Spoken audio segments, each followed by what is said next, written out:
Je ne sais pas si vous avez remarqué dans les Écritures, mais il y a beaucoup d'enseignements de Jésus qui sont venus parce qu'on lui a posé une question. Et il y a aussi certaines lettres de Paul qui sont en fait la réponse à des questions. Et c'est vraiment une manière juive de pouvoir apprendre. Et à votre avis, en quoi les temps de questions-réponses sont bénéfiques ? Qu'est-ce que vous pourriez dire à ça en disant ouais c'est bénéfique parce qu'il y a ceci, il y a cela, ça apporte ceci, ça apporte cela. Parce qu'il y a quelqu'un qui pose une question, mais en fait ça c'est pour l'ensemble, tout le monde en profite quoi de la réponse. Ouais. Donc en fait il y a quelqu'un qui pose une question, donc s'il pose une question, c'est qu'au moment où il pose la question, ça veut dire que il va être attentif, disposé à la réponse. Ouais. Donc on a déjà un cœur ouvert. Ouais. Oui. Et le problème des enseignants, ce n'est pas leur enseignement, c'est devant combien de cœurs ouverts ils vont se retrouver.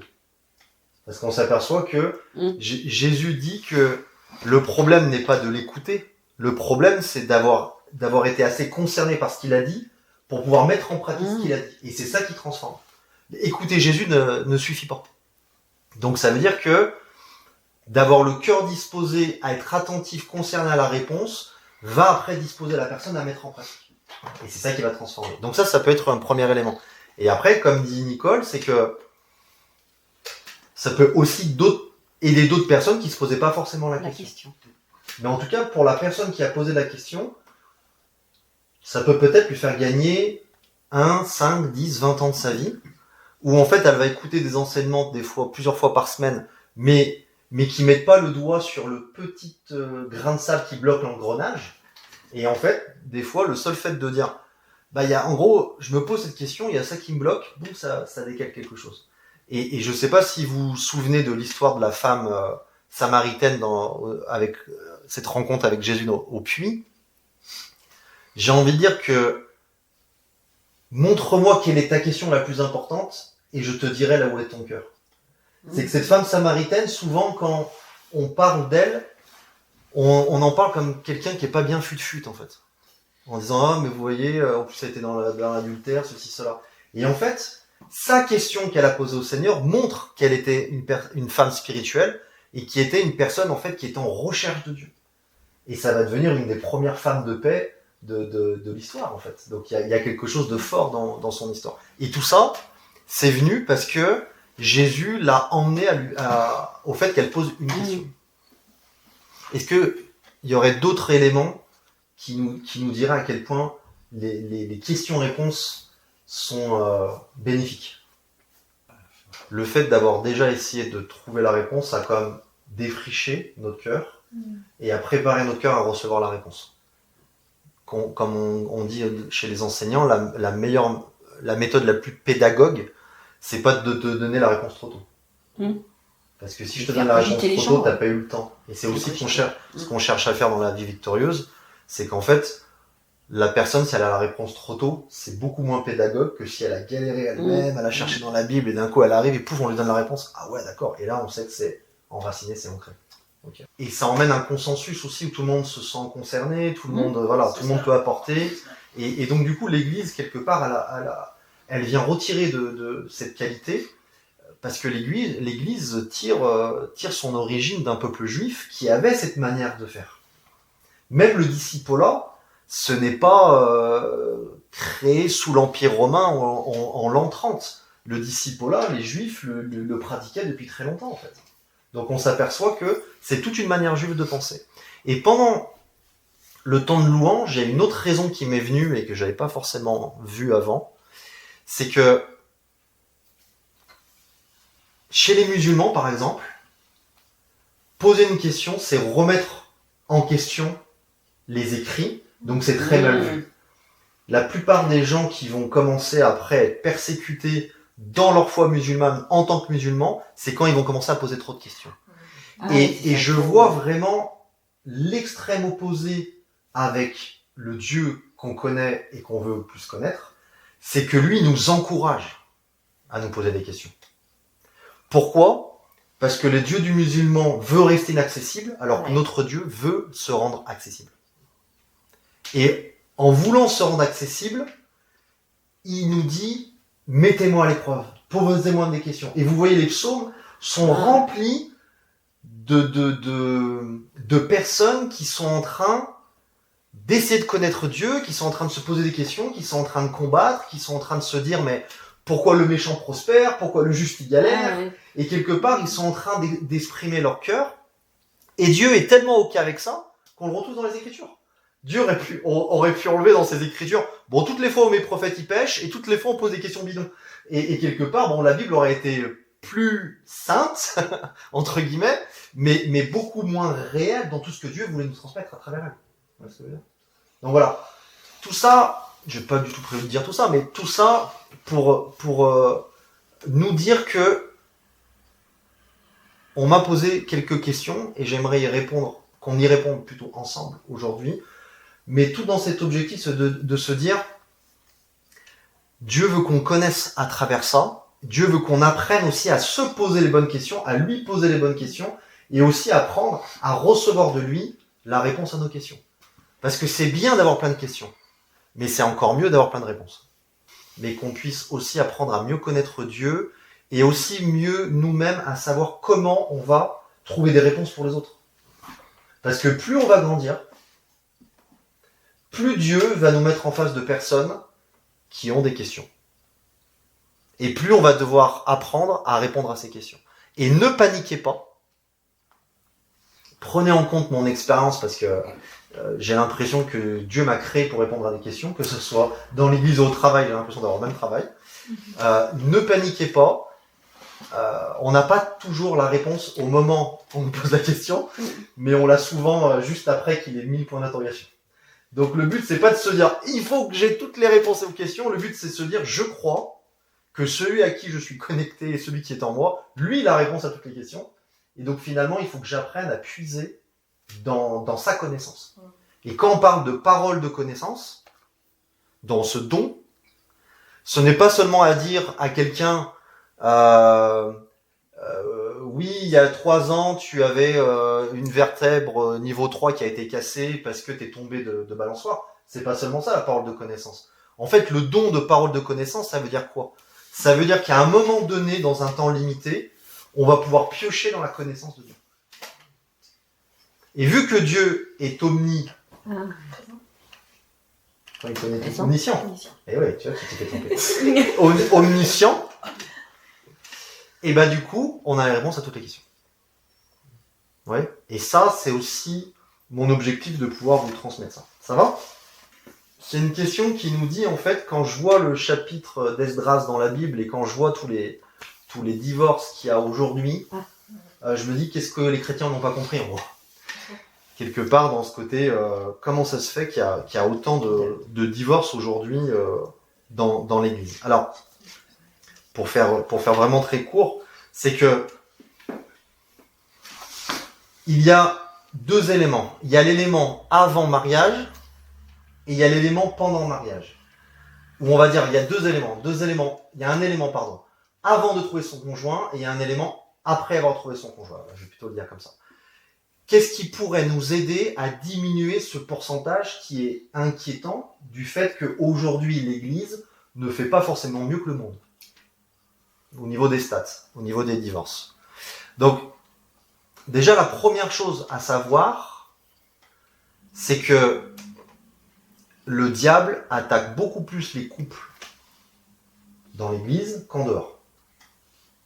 Ça, c'est la première chose à savoir. Vous prenez par exemple ce qu'on appelle des esprits d'adultère. Les esprits d'adultère commencent seulement après le mariage. Oui. Logique. Oui. Donc ça veut dire quoi ? Ça veut dire que au moment où la personne se marie, elle a déjà une attaque qui est quasiment, on va dire, je vais dire pas naturelle, mais vous comprenez, voilà, qui coule de source, on va dire, à travers ces esprits-là. Et le diable, sachant que l'Église est fondée sur le foyer, et le foyer est fondé sur le couple, et le couple est fondé sur le mariage, il se dit, si j'attaque à la racine, forcément j'ébranle tout le monde, d'accord ? Donc ça, c'est la principale raison. Mais avant le choix du couple, je dirais que pour diminuer ça, il faut que le chrétien soit vraiment né de nouveau.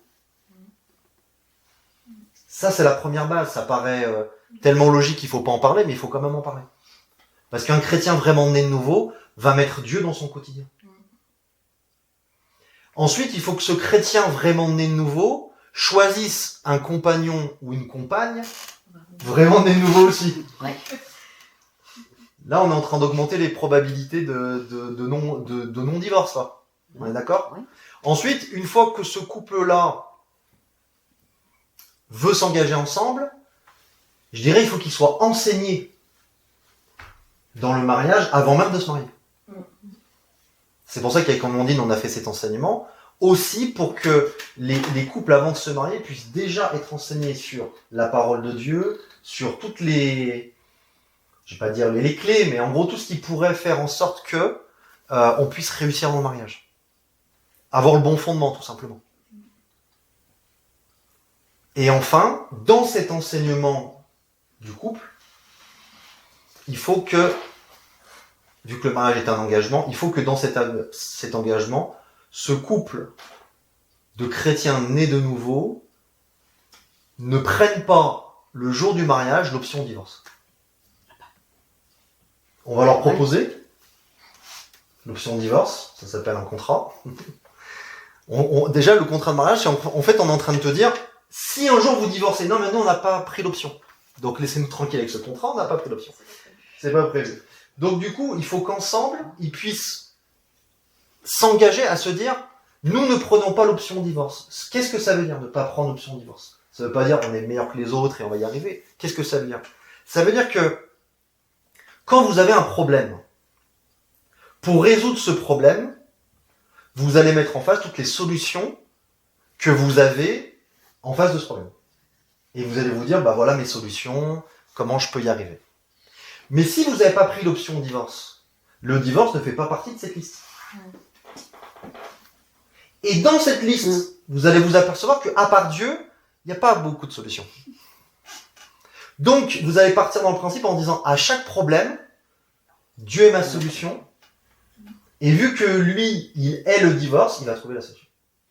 Vous voyez ce que je veux dire? C'est pas si vous avez des problèmes, c'est quand vous aurez des problèmes. Voilà, quand vous aurez des Non, problèmes. c'est bon. Donc, ça, c'est un bon fondement, pas pour dire on est meilleur que les autres et on va y arriver. C'est un bon fondement pour dire si Dieu est à l'origine du mariage, si Dieu est le fondement du mariage, si Dieu est celui qui veut le mariage, si dès le début on lui dit tu es notre solution en face de tous nos problèmes, là, la probabilité de chance que ça se passe mal, on est en train de la faire tendre vers zéro. Mais il n'y a pas de zéro pourcentage. C'est toutes les clés pour faire tendre vers zéro. Parce qu'il faut être honnête, le mariage c'est tellement difficile que si on n'a pas Dieu au centre pour nous aider, c'est quasiment mission impossible. C'est pas une histoire qu'on se dit on va être meilleur que les autres, c'est qu'on a conscience qu'on ne peut pas par nous-mêmes être meilleur que les autres, et donc on va s'appuyer sur Dieu. Parce que le mariage est un défi en soi et est attaqué par l'ennemi. Donc la seule solution pour éviter les divorces, c'est que Dieu soit au centre. Parce que les épreuves, il y en aura pour tous les couples. On l'aborde dans l'enseignement sur les couples, c'est que Dieu ne bénit pas deux personnes qui décident de s'unir. Dieu bénit le mariage. Donc c'est-à-dire que une fois que tu t'es engagé dans le mariage, l'histoire de est-ce que vraiment c'était elle, c'est même plus une manière de penser. Parce que ce que Dieu bénit, c'est l'institution du mariage. C'est-à-dire que peu importe que l'entrée soit magnifique, soit parfaite, avec les petits dauphins qui sautent, les fleurs, ou un petit peu branlant, une fois que l'engagement est fait dans le mariage, si Dieu devient le centre et la troisième corde qui ne rompt point, il va emmener la bénédiction. Donc le problème, c'est que ça, c'est aussi une porte, comme on disait tout à l'heure, l'option là qu'il faut pas prendre. D'accord ? Si on prend la porte de j'ai une âme sœur et c'est pas elle que j'ai épousée, la porte du divorce, du coup, l'option du divorce va être choisie. Si on prend l'option de j'ai fait un enseignement sur l'engagement et sur le mariage avant de m'engager et que toutes ces choses-là, je les sais au début, eh ben c'est mieux d'attendre à m'engager que 3 mois plus tard dire finalement c'était pas la bonne. Tu vois ce que je veux dire ? Donc c'est juste révélateur que l'enseignement qu'on disait tout à l'heure n'a pas été fait. Parce que l'enseignement du mariage, c'est de dire je prends le temps nécessaire pour m'engager, un peu comme suivre Jésus, hein, on compare le baptême d'eau au mariage. Je prends le temps pour m'engager, par contre une fois que je m'engage, je prends plus l'option nuance. Donc je préfère prendre un peu plus le temps de m'engager, à la place de, au bout de 3 mois, dire bah finalement non, c'était pas la bonne. C'est un non-sens en fait. Parce que la bonne, je vais le dire comme ça casse tous ces trucs de l'âme sœur, tout ça qui vient d'Hollywood, mais pas de Dieu. La bonne, c'est celle avec laquelle on s'est engagé. Ça, c'est la bonne. Donc, avant de s'engager et de la déclarer la bonne, eh ben, c'est mieux d'y réfléchir avant.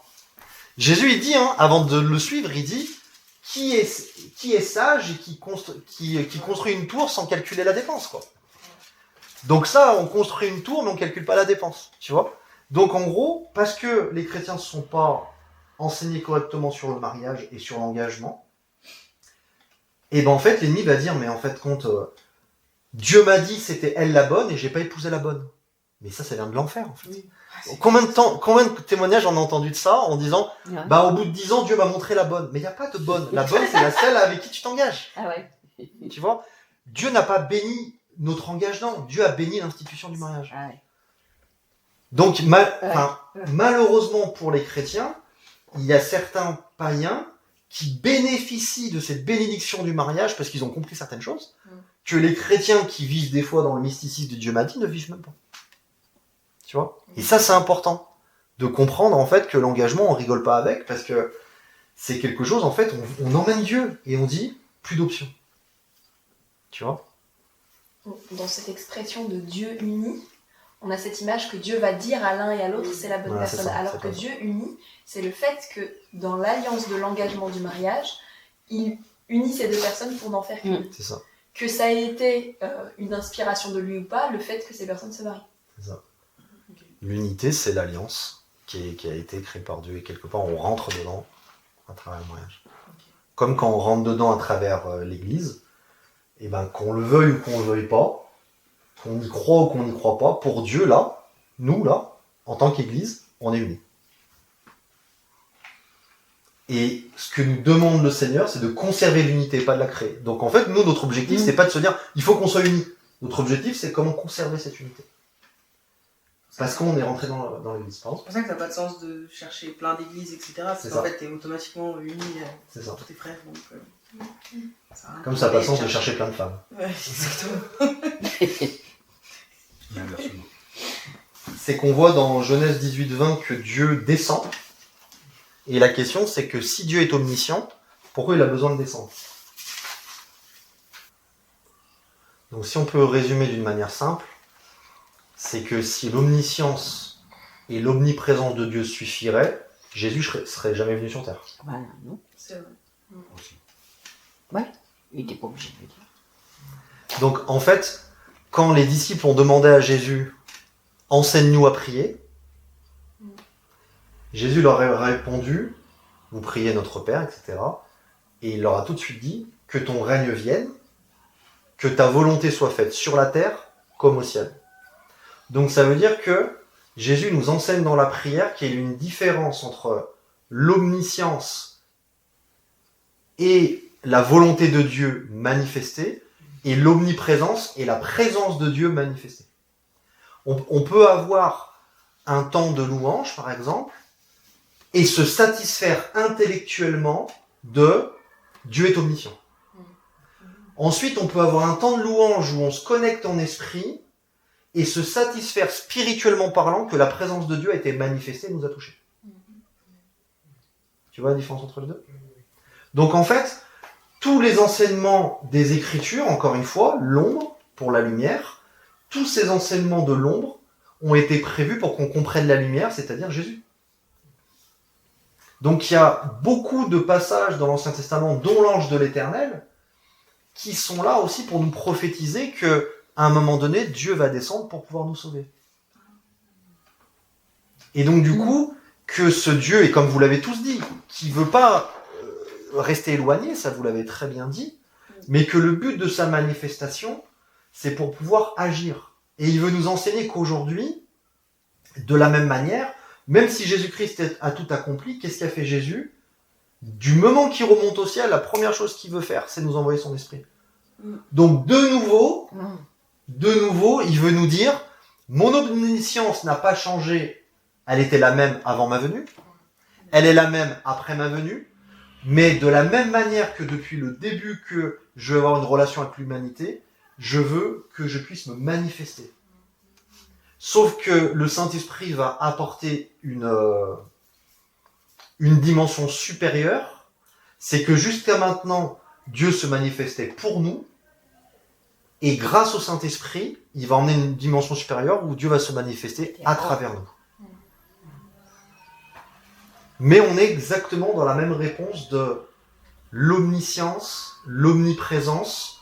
Ce sont en fait le logos, ce sont des choses qui sont générales, objectives pour tous, comme le salut. On pourrait dire que le salut est disponible pour chacun des êtres humains sur Terre. Mais c'est le fait de se l'approprier et d'expérimenter quelque chose qu'on peut être sauvé. Ouais. Donc ça, c'est vraiment l'enseignement de Dieu sans manifestation, quelque part.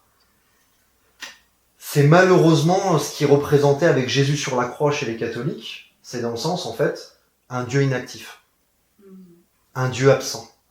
C'est Allah, quoi. Ou Allah. Alors que quand les prophètes annonçaient Dieu, ils commençaient par l'Éternel et vivant. Pourquoi ils commençaient par ça? Parce qu'ils voulaient montrer que ce Dieu-là, lui, il veut se manifester. Lui, il veut être accessible. Lui, il veut quelque part qu'il y ait une relation d'échange, en fait. Donc, on s'aperçoit que tout ce qu'on a partagé jusqu'à maintenant, à travers ces deux premières questions, nous aide à mieux comprendre Dieu. C'est que c'est un Dieu qui se veut accessible et relationnel.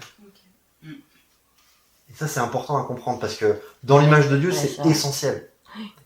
C'est essentiel de savoir que Dieu n'est pas absent et présent, que Dieu n'est pas inactif mais actif.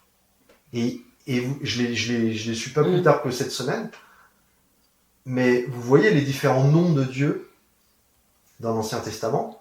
Je crois qu'il y en a 14 ou 17, je sais plus. Où chaque nom donne un aspect de sa nature. Un sens, un aspect de qui il est. C'est pas que un nom va remplacer un autre, c'est qu'en fait, c'est tout ça, quoi. On peut pas différencier, on peut pas choisir. Ouais. Et dans un des noms, il y a le nom El Shammah, qui veut dire Dieu présent. Et j'ai trouvé ça tellement puissant, parce que finalement, la plupart de nos problèmes sans solution, c'est qu'on considère que Dieu est absent dans ce problème-là. Alors que si dans un de ces noms qui représentent sa nature, il s'appelle Dieu présent, ça veut dire qu'en gros, il veut être non seulement accessible, mais en plus actif et pouvoir agir, en fait. Donc finalement, la prière, c'est pas une œuvre morte de dire ah ben voilà, on a bien prié aujourd'hui. La prière, comme tu l'as dit, c'est de donner cette autorité, cette accessibilité à la présence et à la volonté manifeste de Dieu. Donc, sans la prière, on est dans l'omniscience et l'omniprésence. Avec la prière, on est dans Dieu manifeste. Vous comprenez pourquoi c'est des fois important de se dire ah oui, d'accord, donc en fait, quand on prie, normalement, il va se passer des choses.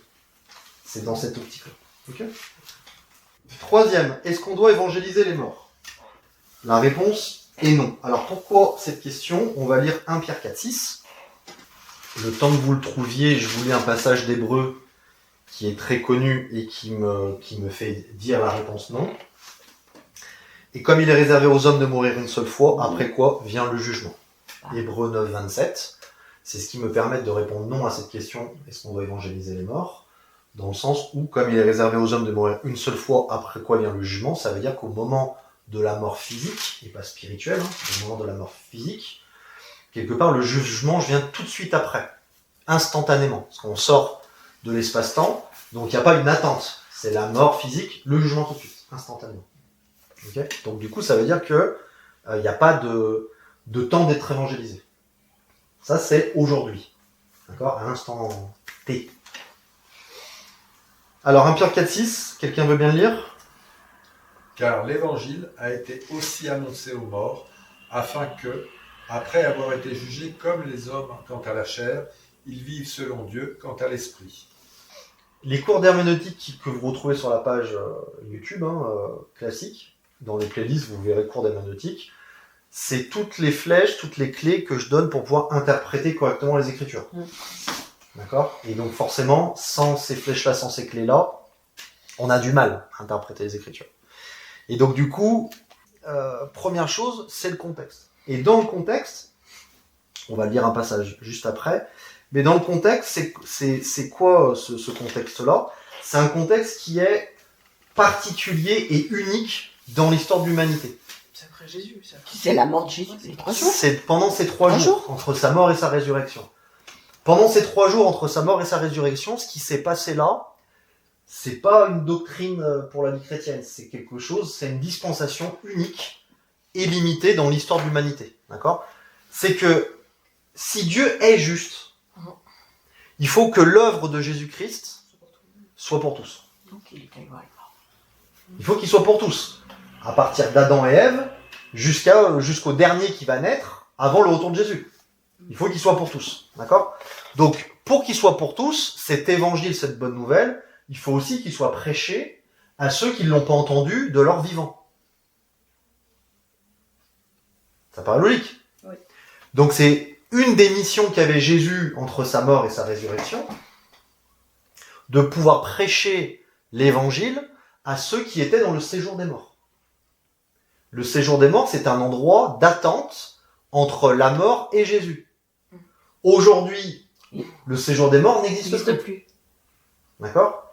Parce que ces mêmes morts-là, quand Jésus va être ramené au Père et qu'il va ouvrir le chemin vers le Père, ils vont pouvoir emprunter ce chemin. Chose qu'ils ne pouvaient pas faire avant parce que ce chemin n'était pas ouvert. L'Épître aux Hébreux nous dit en fait que c'est par son sang qu'il a ouvert le chemin vers Dieu.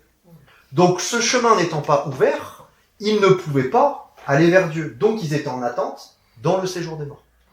Et donc Jésus, pendant ces 3 jours, n'a jamais été envoyé en enfer, parce que l'enfer n'est pas encore ouvert, mais il a été envoyé dans le séjour des morts. Dans le séjour des morts, il y avait 2 parties, le lieu de tourment et le sein d'Abraham. Et donc Jésus est venu annoncer l'évangile dans ce séjour des morts. D'accord? Et donc on est exactement dans ce contexte-là. Et pour mieux le comprendre, qui dit contexte dit qu'on va revenir un petit peu en avant, et on va revenir dans 1 Pierre 3, versets 18 à 19. Loin de moi l'idée de dire que ces 3 jours ne sont pas mystérieux, et qu'il y a très peu de détails, comme certains sujets dans la Bible où il y a très peu de détails, il faut aussi l'accepter, mais je pense qu'on en a assez pour se faire une première idée. Mais quand Dieu nous donne très peu de détails, le message derrière c'est passez pas votre vie à creuser ça, parce que c'est pas ce que je vous demande. Christ aussi a souffert une fois pour les péchés, lui juste pour les injustes, afin de nous emmener à Dieu, ayant été mis à mort quant à la chair, mais ayant été rendu vivant quant à l'esprit, dans lequel aussi il est allé prêcher aux esprits en prison. Voilà. Donc le contexte, il est là, du passage. Le contexte, il est là. Donc il est envoyé prêcher, annoncer la bonne nouvelle. Il n'y a pas plus de détails, donc ça reste quand même très mystérieux. Mais si Dieu veut être juste et que son œuvre de l'agneau immolé avant la fondation du monde, ça veut dire que cette œuvre est hors du temps. Donc cette œuvre hors du temps doit sauver autant ceux qui étaient morts avant sa venue que ceux qui n'étaient pas encore nés le hors de sa venue. Autrement, son œuvre, il va se limiter à un très petit nombre à Jérusalem ce jour-là. Ok? Donc c'est ça dans le contexte. Okay. Voilà. Et donc du coup, quand Jésus va remonter vers le Père, juste avant, il y a un moment donné, Marie va pour le toucher, et Jésus lui dit « Ne me touche pas, car je ne suis pas encore remonté vers mon Père. »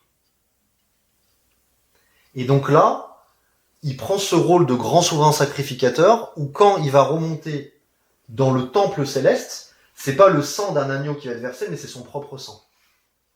Et à partir de ce moment-là, le chemin est ouvert.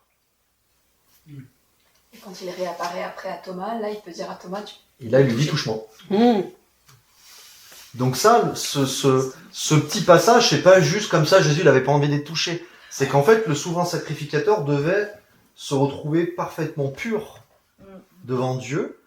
Et tout le temple de l'Ancien Testament, encore une fois, est une ombre du temple qui est dans le ciel. C'est écrit que Moïse a reçu un plan pour pouvoir faire sur terre le plan, en fait, qui a été architecturé dans le ciel, en fait. Donc du coup, il a versé son sang au propitiatoire, et donc du coup, les péchés sont pardonnés, le chemin vers Dieu est ouvert, le voile est déchiré, et donc à ce moment-là, quand il est emmené dans la gloire, c'est possible, je mets des guillemets parce que je peux pas inventer ce que la Bible ne dit pas, mais c'est possible que ça soit à ce moment-là que toutes les personnes qui ont entendu cet évangile dans le séjour des morts est monté avec lui, dont Abraham. À aucun moment c'est écrit que Abraham était monté dans la présence de Dieu avant Jésus. Y compris Job. Y compris Job. Et même ce qui est intéressant, c'est que quand Jésus est transfiguré, on voit Élie et Moïse.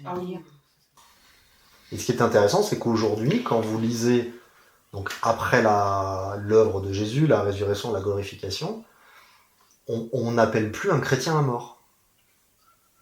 Comment ça? C'est intéressant parce que même quand Paul il parle aux Thessaloniciens et qu'il leur dit que je vous donne cette espérance du retour de Jésus envers ceux qui dorment, en parlant justement des frères et sœurs qui sont morts. Parce qu'en fait, il fait la différence que la mort, Jésus l'a vaincue. Donc en gros, un chrétien ne peut plus s'appeler mort. Oula. Oui, parce que la mort a été vaincue. Donc nous, aujourd'hui, on peut très clairement dire que lors des eaux du baptême, on est mort et ressuscité avec Christ, et que la mort, comment elle est présentée dans la Bible, a été vaincue en nous. Donc on peut dire, spirituellement parlant, qu'on ne mourra pas. Et Jésus lui dit, ceux qui seront dans mes mains, ils ne mourront pas. Ça paraît à peu près logique. Ok. Une question simple. Dans l'enseignement de Luc 16, on parle de la loi et des prophètes qui se terminent à Jean-Baptiste. Donc celle-là, j'en ai beaucoup parlé dans l'enseignement sur l'identité par la justice. Donc je vous laisserai le écouter. Mais pourquoi on dit que la loi et les prophètes se terminent à Jean-Baptiste? Parce que Jean-Baptiste est considéré comme le plus grand des prophètes. Parce que le prophète ne se définit pas à qui il est, il se définit au message qu'il apporte. Et donc tous les autres prophètes disaient « Jésus va venir », Jean-Baptiste a été le seul qui a dit « Jésus est venu ». Mais peu importe, ce qu'on va pas le lire le passage. Mais... Ok. Donc en fait, ce que la Bible appelle la loi et les prophètes, et que Jésus est venu accomplir la loi et les prophètes, il est venu accomplir la loi parce qu'il l'a obéi parfaitement, et il est venu accomplir les prophètes parce que toutes les prophéties de sa venue ont été accomplies lors de sa venue. Donc Jésus est venu accomplir la loi et les prophètes. Et Jean-Baptiste est celui qui termine cela, parce que ça va être le dernier prophète qui va être envoyé avant que Dieu dise vous avez écouté les prophètes, maintenant vous allez écouter le Fils. Donc à partir de Jean-Baptiste, après Jean-Baptiste, ce n'est plus des prophètes qu'on écoute, mais le Fils. Et vous allez me dire, oui, mais il y a des prophètes dans la Nouvelle Alliance, oui, mais c'est le Fils qu'on écoute à travers les prophètes et les prophétesses. Défendre aussi, c'est Matthieu 5, 17, on va le prendre ensemble.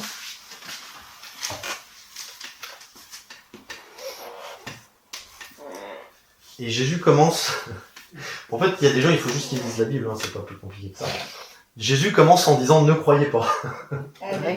Donc quand il y a des gens qui viennent, ils disent « oui, mais... » ne croyez pas. Matthieu 5, 17, « Ne croyez pas que je sois venu pour abolir la loi et les prophètes. Je suis venu non pour abolir, mais pour accomplir. Donc Jésus nous montre encore une fois cette histoire d'ombre et de lumière, dans le sens, je viens pas dire que l'ombre ne vient pas de moi et qu'elle n'a plus aucun intérêt, mais je viens dire que maintenant que je l'ai accompli, regardez à la lumière. Jésus va dire, vous voyez, Jean-Baptiste est le plus grand des prophètes, et pourtant le plus petit dans le royaume de Dieu est plus grand que lui. Les prophètes annonçaient Jésus va venir, Jean-Baptiste a annoncé Jésus est là, et nous annonçons Jésus est en nous. Donc du coup, nous sommes considérés comme plus grands que Jean-Baptiste. Parce que plus grand est celui qui annonce le message. Donc notre message est plus grand que celui des anciens prophètes et de plus grand que celui de Jean-Baptiste. Alors c'est une question historique, c'est qu'il y a eu une séparation sous le roi Salomon. Et la question c'est qu'est-ce qu'il en est aujourd'hui de cette séparation entre Israël et Juda. Pour ceux qui voient à peu près les différents livres de l'Ancien Testament, on s'aperçoit de ce qu'on a appelé après le schisme, qui est une séparation entre Israël et Juda.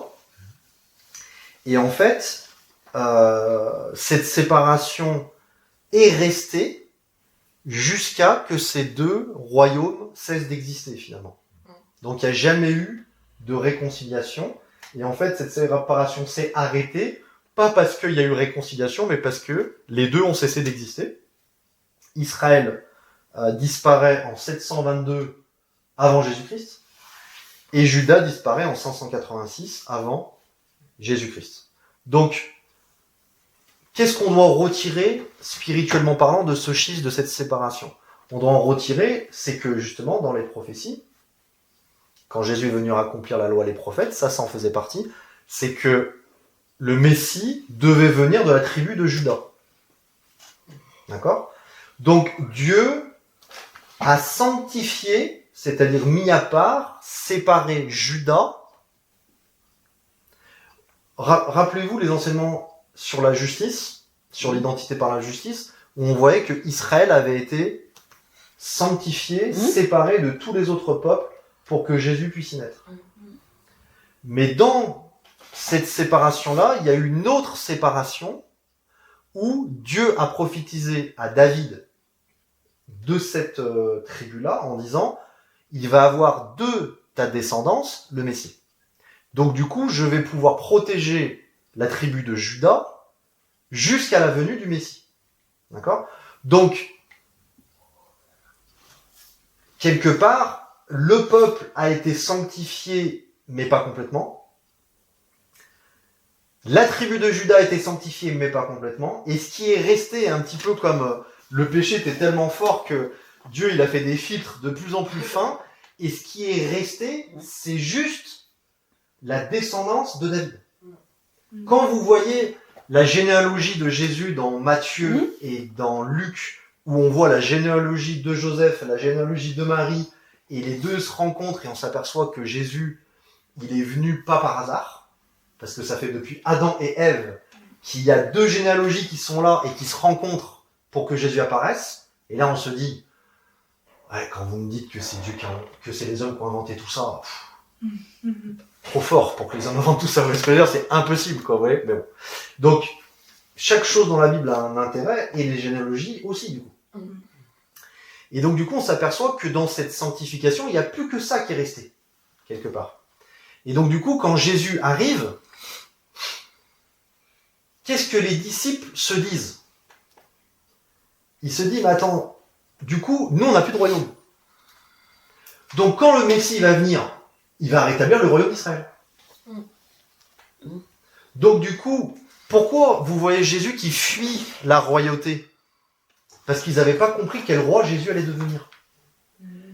Jésus n'allait pas venir le roi du royaume d'Israël, il allait devenir le roi du royaume de Dieu.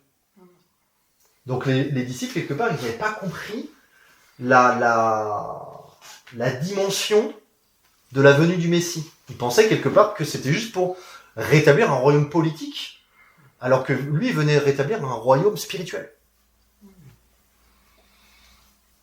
Et c'est intéressant parce que dans Acte 1.6, Je vais vous le lire, c'est écrit « Alors les apôtres réunis lui demandèrent, Seigneur, est-ce en ce temps que tu rétabliras le royaume d'Israël ?»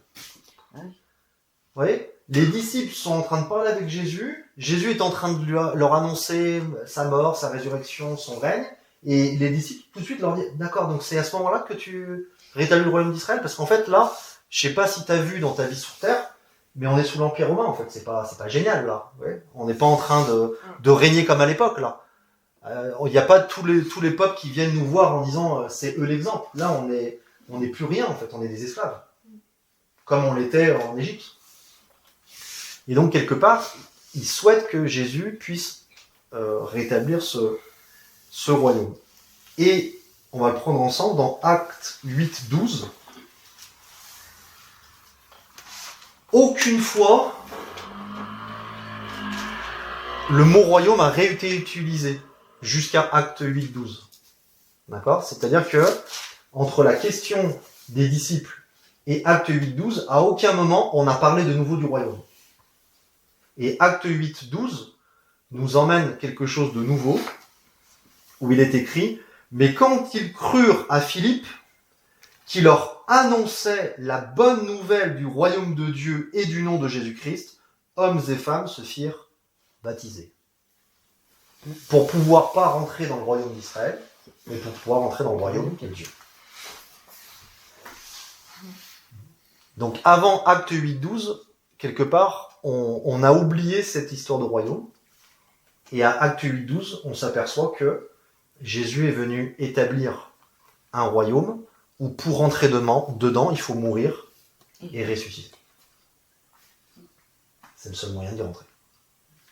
Même Pierre, j'imagine que Pierre, le jour de la Pentecôte qu'il est en train de prêcher, vous savez, des fois on se dit, oh, on a dit des dingueries, même moi je savais pas, Dieu m'a utilisé. Là, je pense que Pierre, il doit faire les gros yeux en disant, qu'est-ce que je suis en train de raconter là?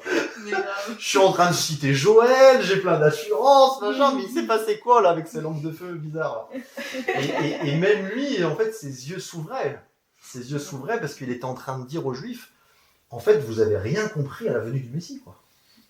Et puis ce qui est amusant, entre guillemets, c'est que là, Philippe est en Samarie, quand il annonce ça, C'est clair. et la Samarie, ce sont vraiment les laissés pour compte du fameux schisme, parce qu'après, ils ont été exclus de la réunification à Jérusalem. Tu as raison, j'avais pas vu, mais c'est peut-être un clin d'œil de Dieu comme il sait faire, de le citer pour la première fois chez le peuple ennemi, on va dire.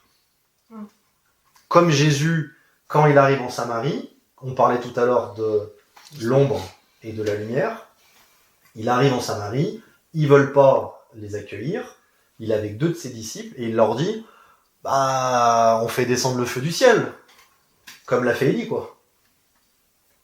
Et Jésus leur répond, de quel esprit vous êtes animés? Ça, c'est intéressant avec l'ombre et la lumière, parce que on lit ça dans l'Ancien Testament comme étant, c'est Dieu qui le fait, c'est Dieu qui le veut. Donc du coup, c'est normal que quelque part, vu que ça a été écrit, bah on le revive un peu plus tard, vu que c'est écrit. Sauf que Jésus est en train d'apporter la lumière.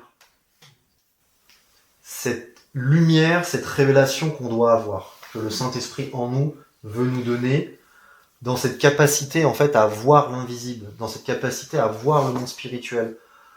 Vous savez, être en Christ, vous avez, j'espère, médité beaucoup sur ce terme, être en Christ dans les lieux célestes, c'est pas seulement une position d'autorité, c'est aussi une position visuelle, dans le sens, il veut nous apprendre à prendre de la hauteur, pour pouvoir voir comme Dieu voit. Vous voyez ce que je veux dire? Pour qu'on ne soit pas sur la même fréquence que la fréquence d'en bas. Et donc du coup, c'est avec cette perspective-là qu'on vient devant la parole de Dieu. Avec cette vision de hauteur qu'on vient devant la parole de Dieu. Et c'est ça qui va toucher les gens. C'est qu'ils nous voient en fait avec une manière de voir complètement différente en fait. Complètement plus large et remplie de la sagesse et de la vie de Dieu.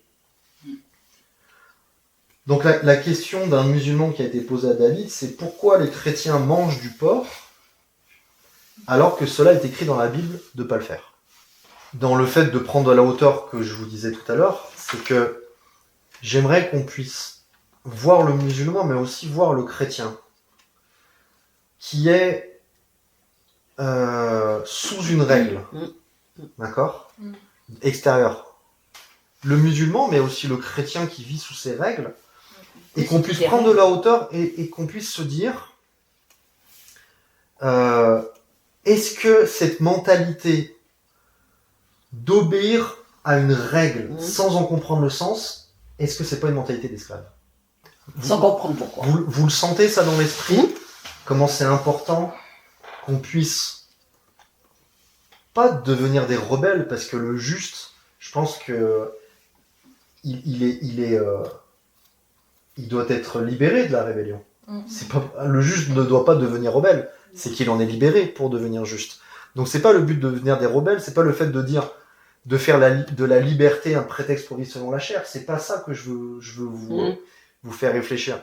C'est sur cette liberté que Christ nous a acquise pour que chaque chose que nous faisions pas ait du sens. C'est pas qu'on juge, on moque ou on s'élève au-dessus des gens. À aucun moment Jésus nous a donné cet enseignement-là. Jésus nous a donné un enseignement qui libère tellement qu'on est propagateur de liberté. C'est ça que Jésus veut nous donner. Et donc quand il y a une question comme ça, il faut sentir l'esclavagisme qui est derrière cette question.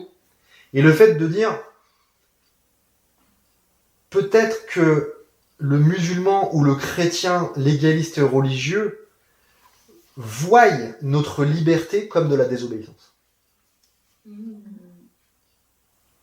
Et que quelque part, cette liberté peut faire peur, parce qu'ils associent la liberté avec la désobéissance. Parce que pour eux, la désobéissance, c'est une loi, mais c'est pas le cœur. D'ailleurs, c'est souvent des fausses idées qui sont véhiculées dans les pays où les chrétiens sont persécutés. Pour garder les gens dans l'islam, ils leur font croire que les chrétiens, en fait, c'est des personnes qui pêchent et qui font n'importe quoi de leur vie. Tout à fait. Ils véhiculent ce côté-là, en fait. Donc du coup, si on arrive avec un cœur critique, moqueur ou condamnateur, on va leur donner du grain à moudre dans cette manière de penser. Et donc quelque part, c'est si je mange du porc, je perds ma balance de justice. Si je fais ça, je perds ma balance de justice. Donc ils sont en train de mettre de l'énergie dans une justification personnelle. Et vous verrez dans mes notes, je sépare pas le musulman du chrétien. Et donc du coup, il y a quelque chose pour moi qui est primordial que aucun d'entre vous m'a dit. Bah, c'est ça qu'il faut commencer en fait. C'est tout simplement de poser la question à cette personne. Mais où est-ce que tu vois ça dans la Bible? Ah oui. Parce que là, vous êtes tous partis. On est allé trop loin. Vous êtes tous partis sur plein de trucs très intéressants. Si on cumule tout ça, je pense qu'on a une réponse intéressante à leur donner. Mais il n'y a aucun d'entre vous qui s'est dit, on lirait le passage dans la Bible? Parce que du coup, est-ce que peut-être qu'on verrait quelque chose qu'on n'a jamais vu? Où je vous dis que c'est un peu technique, et je préfère vous le dire d'avance, parce qu'après vous allez me dire, ouais, mais machin, là c'est compliqué à recevoir. Ok, là je l'avoue qu'il y a des techniques. Lévitique 11.3. Ce qui est technique, deuxième flèche importante de l'herméneutique. On a Lévitique 11.3, quelqu'un peut nous le lire, version Louis II. Vous mangerez de tout animal qui a la corne fendue, le pied fourchu et qui rumine. Voilà. Et donc là, ce qui n'existe pas dans le grec, c'est la corne fendue. Ah. Ces deux mots-là, vous les retrouvez pas dans les langues. Versets 2 et 3, je vous lis en version sonore, la vraie.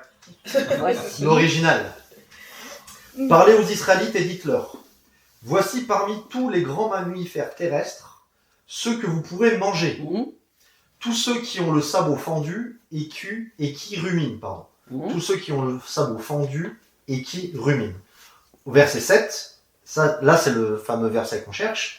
Vous tiendrez aussi pour impur le porc qui a bien le sabot fendu, mais qui ne rumine pas.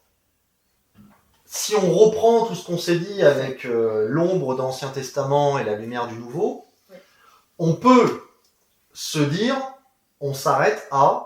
Vous ne Mangez pas de porc. Voilà, vous tiendrez aussi pour impur le porc, point. Ouais. D'accord ? Sauf que dans cette liste-là d'animal, le but d'animaux, c'était pas le fait de dire voici le bon, voici le mauvais, Ouais. c'était aussi de préciser des caractéristiques. Et donc ce qui est intéressant, c'est que quand c'est écrit qui a bien le sabot fendu, ça veut dire que c'est considéré comme quelque chose de bon.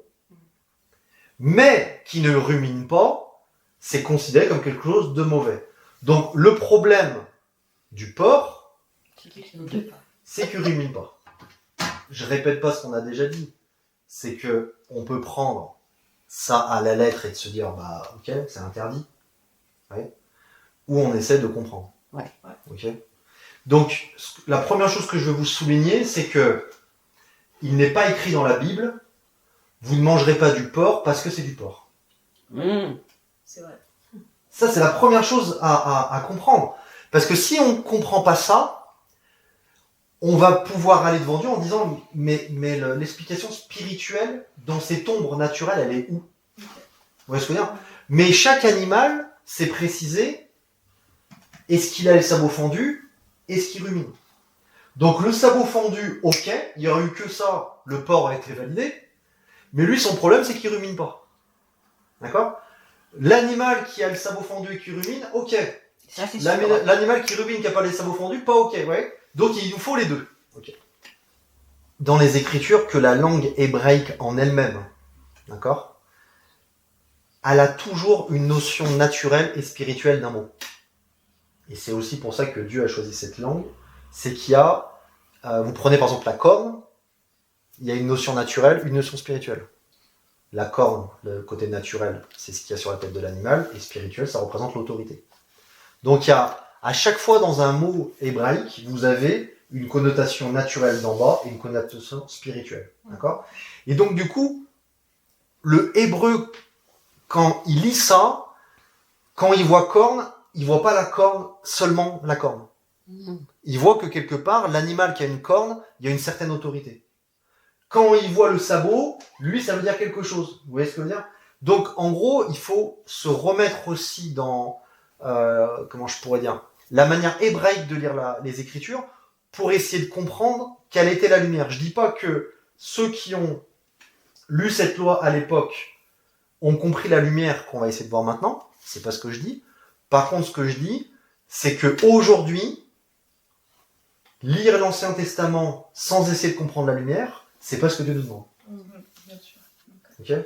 C'est pas que c'est inutile, mais c'est pas fait pour.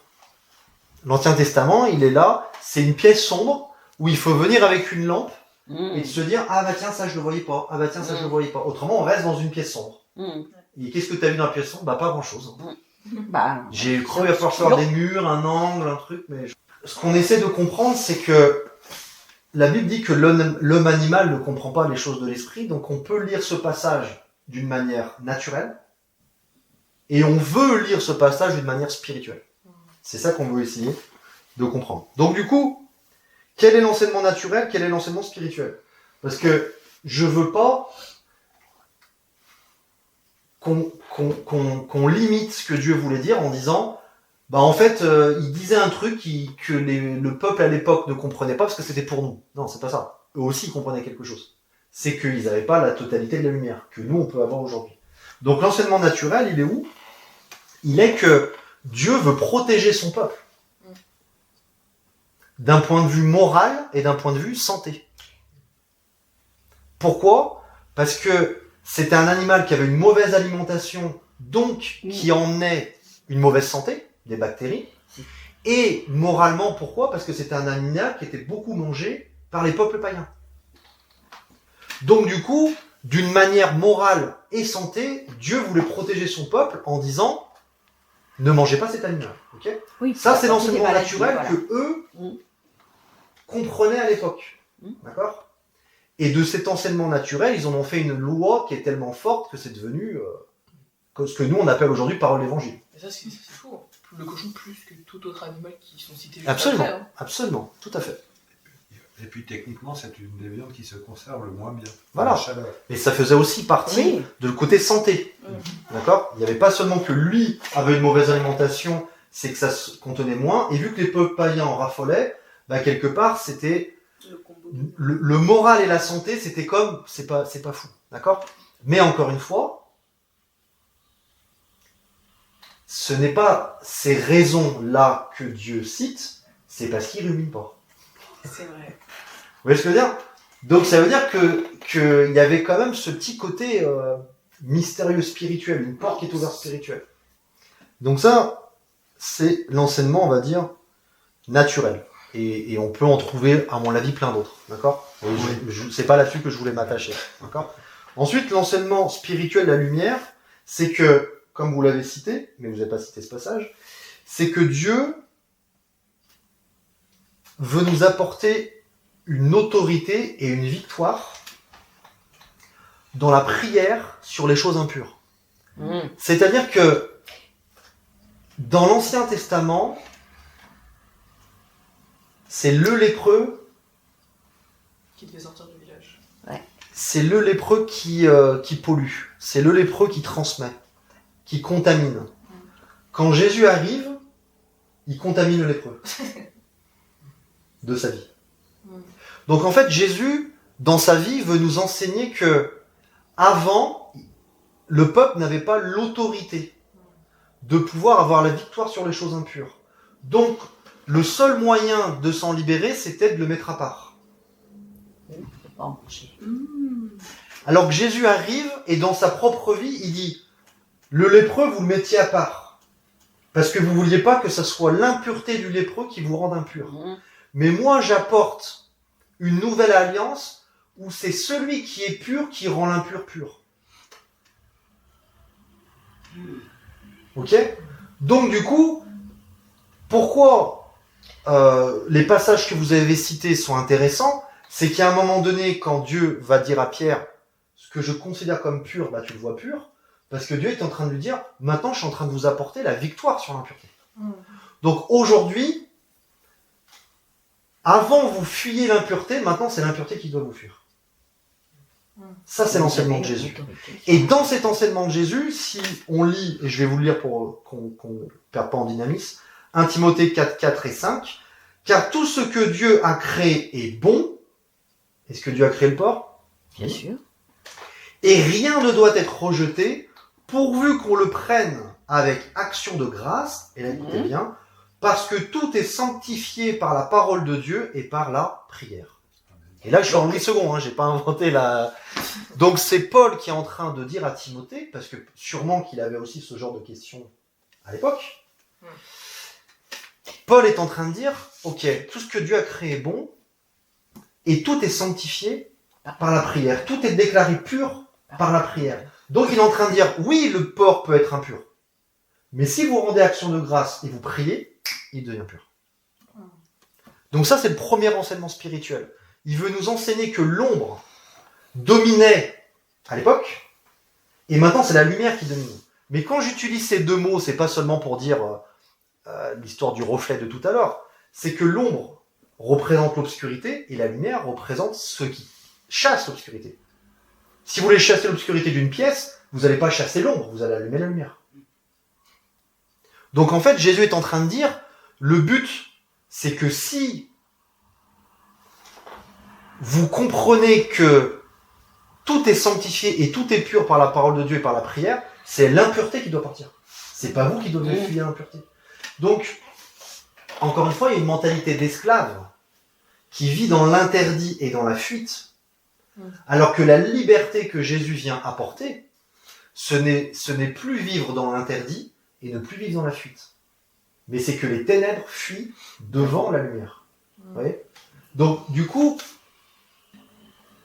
à travers tous ces passages que vous avez cités et que j'ai notés ici, c'est ça le thème qui est derrière. Okay ? C'est ça que Jésus veut nous enseigner. Ça, c'est le premier enseignement spirituel. Okay ? Vous allez voir, le deuxième, il est encore plus costaud. Le deuxième enseignement spirituel, c'est que ces deux caractéristiques des animaux là qui sont cités, dont le porc, ça parle de la marche. Ça parle de notre marche. D'accord ? Donc, le sabot fendu. Et je pense que tu n'étais pas loin. Tu as dit quoi sur le sabot fendu? Mis à part. Ok. C'est pas. Ah, là, c'est pas. Donc, le sabot fendu, spirituellement parlant, il a deux explications. La première explication, c'est que ça nous parle de la fermeté et de la stabilité de la marche du croyant. Parce que le fait qu'il soit fendu au milieu, ça apporte en fait un équilibre et une stabilité dans la marche. D'accord? Donc ça apporte quelque chose de ferme, de solide et de stable. On retrouve ça dans le Nouveau Testament, de cette marche du chrétien qui est stable, on retrouve dans les armes d'Éphésiens, etc., etc. Je ne développe pas là-dessus. D'accord? Et deuxième explication du sabot fendu, comme Ifel a dit, c'est qu'en fait, le fait que ça soit fendu, ça veut aussi dire que ça emmène une séparation, et ça parle de la marche sanctifiée du chrétien. C'est-à-dire, séparant ce qui est bon avec ce qui ne l'est pas. D'accord? Donc, ce sabot fendu, pourquoi dans le passage c'est écrit que ça c'est ok? Vous l'avez vu? Là, le porc, il est pas éliminé parce qu'il est porc. Ouais. Il n'est pas éliminé parce qu'il a un sabot fendu. Il est éliminé parce qu'il rumine pas. Oh. Donc, ça veut dire que ce sabot fendu est quelque chose de positif. Ok? Vu qu'il le valide. C'est pour ça, avec la corde, je comprenais pas. Ça collait Ah pas. oui. Parce qu'il fallait que le sabot fendu soit quelque chose de positif parce que c'est validé. Ce qui dit, bien qu'il ait le sabot fendu dans le sens, ça l'aurait validé. Mais ce qui Mais à part. l'élimine, c'est le fait qu'il rumine pas. Ah. Ok? Donc ça nous parle de la marche, ça nous parle de l'apparence. Le sabot fendu, ça nous parle de l'apparence du croyant. Comment il va marcher, comment il va se représenter, comment il va paraître. Ok? Ruminer, normalement, si vous avez écouté mes enseignements depuis 10 ans, vous savez ce que ça veut dire. Oui, il dit pas. Ruminer, ça nous parle de méditer la parole de Dieu. Parce qu'en fait, quand l'animal vient prendre, remettre, c'est cette comparaison spirituelle au fait de méditer la parole. On la mange, on la digère, on la ramène, on la remange, on la voit d'une autre manière. Donc quelque part, ruminer, c'est méditer la parole de Dieu.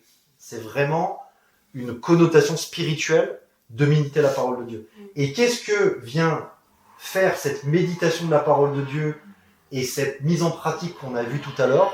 C'est qu'il vient transformer le chrétien de l'intérieur. Il vient apporter une transformation. Ok? C'est ça que apporte ce terme ruminer. Donc, pourquoi le porc n'est pas validé? C'est qu'il a l'apparence, mais pas le cœur. Il veut paraître à l'image de Christ, mais il ne l'est pas. Il veut paraître saint, mais il ne l'est pas. Il veut paraître juste, mais il ne l'est pas. C'est ça l'explication spirituelle que Dieu veut nous donner ici. C'est qu'il a l'apparence, mais il n'a pas la transformation intérieure. C'est ce que Dieu veut nous enseigner.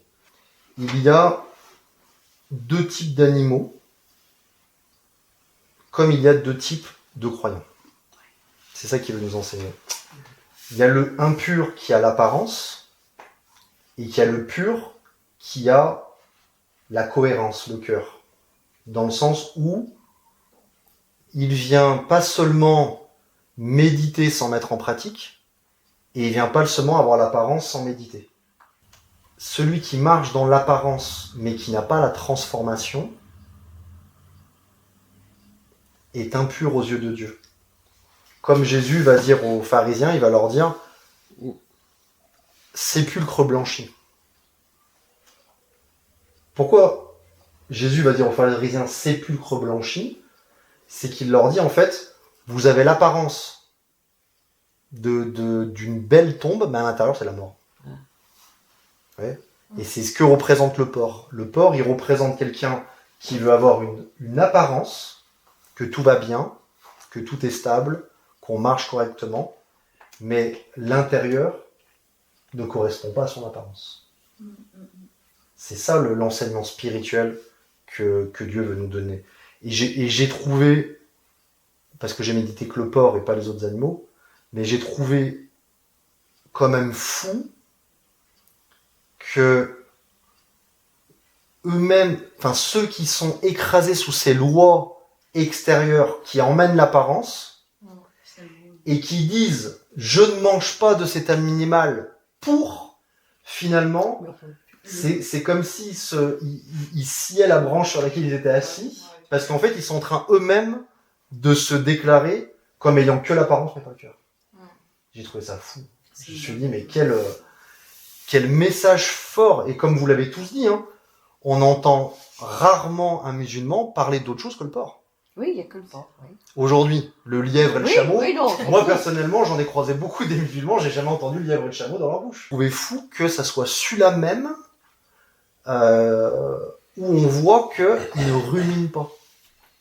Dans le sens où, oui, je marche avec l'apparence de j'ai bien fait mon ramadan, j'ai bien obéi à cette règle, j'ai bien fait ceci, cela, mais à l'intérieur, en fait, je suis pas transformé. À l'intérieur, quelque part, j'ai pas de sens. Ça prend pas sens, j'ai pas de transformation intérieure, etc., etc. Et donc, c'est pour ça que je pourrais dire l'homme charnel, l'homme religieux ou l'homme animal qui vient s'arrêter, en fait, sur le côté terrestre, quelque part, représente ce porc qui est considéré comme impur. Et c'est pas le fait de ne pas le manger qui le rend pur en fait. Et c'est le fait de l'imiter. C'est ça qui est fort, c'est qu'en fait en voulant le fuir, bah, finalement en fait il l'imite et il rentre exactement dans ce que Dieu a mis comme représentation du porc. J'ai trouvé ça assez fou. Je vous lis quelques passages qui vont dans ce sens-là.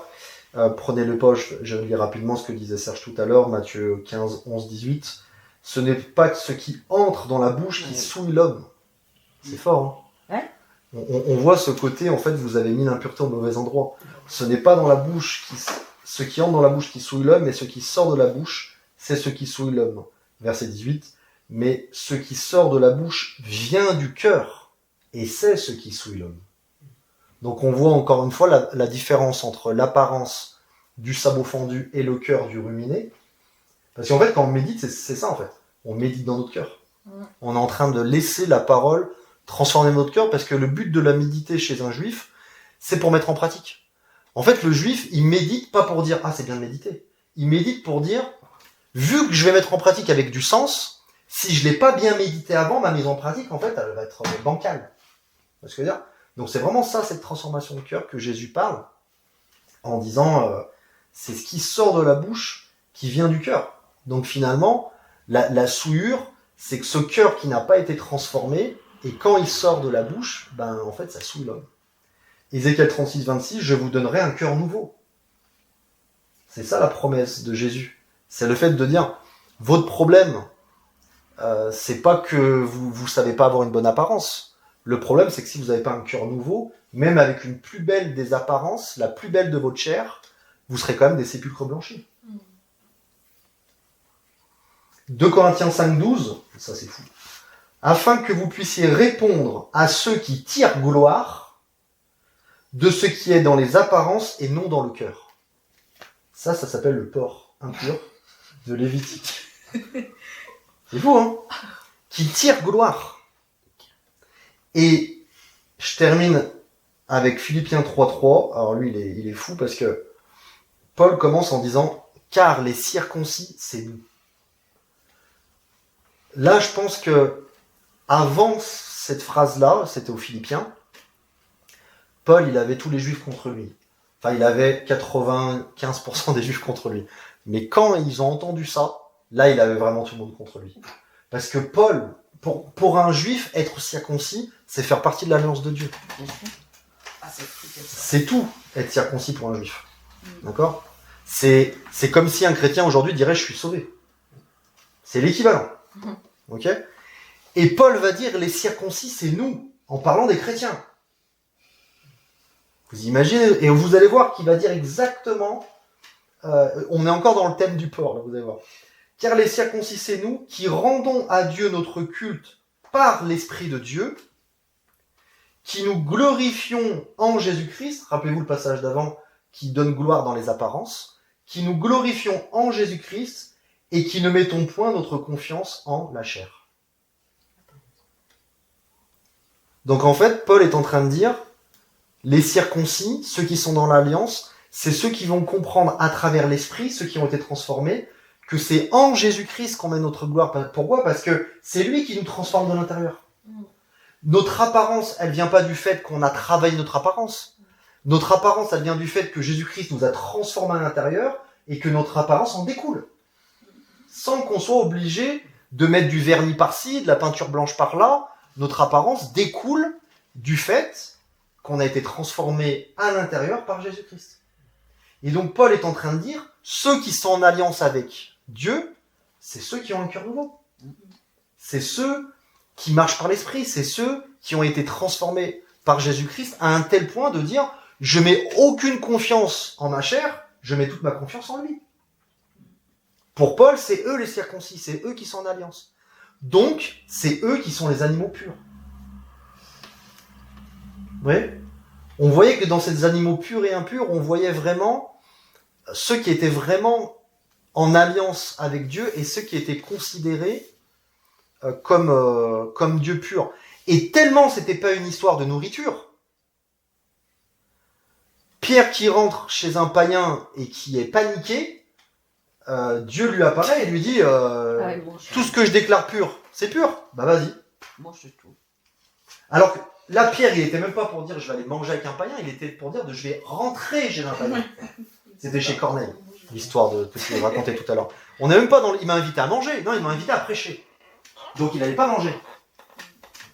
Mais le seul fait de rentrer, tellement cette impureté les avait gonflés, c'était eux, tellement dans cette fuite de l'impureté, c'était pas du genre je vais manger avec Corneille et sa famille, c'est je vais rentrer chez lui et je vais être impur.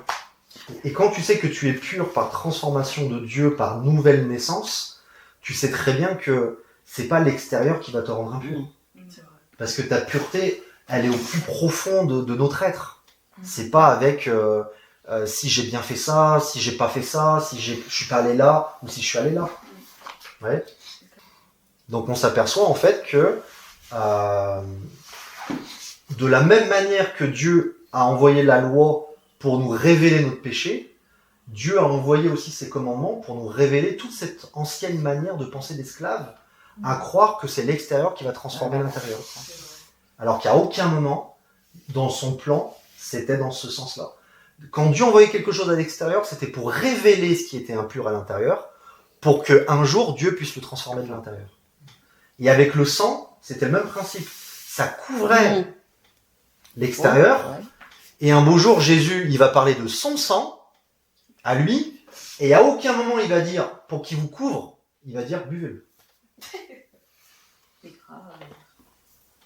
Et pourquoi il dit buvez-le ? Parce qu'il dit, je vais m'occuper de l'intérieur. C'est quand même choquant. Que ça fait des millénaires qu'ils enseignent que le sang c'est pour couvrir l'extérieur, et d'un coup Jésus il dit, voici mon sang, buvez-le. Bah non en fait, on comprend pas là du coup. Ouais. Donc tout ça, encore une fois, on a parlé de l'ombre et la lumière, on a parlé de tout ça. C'est pour nous montrer comment prendre cette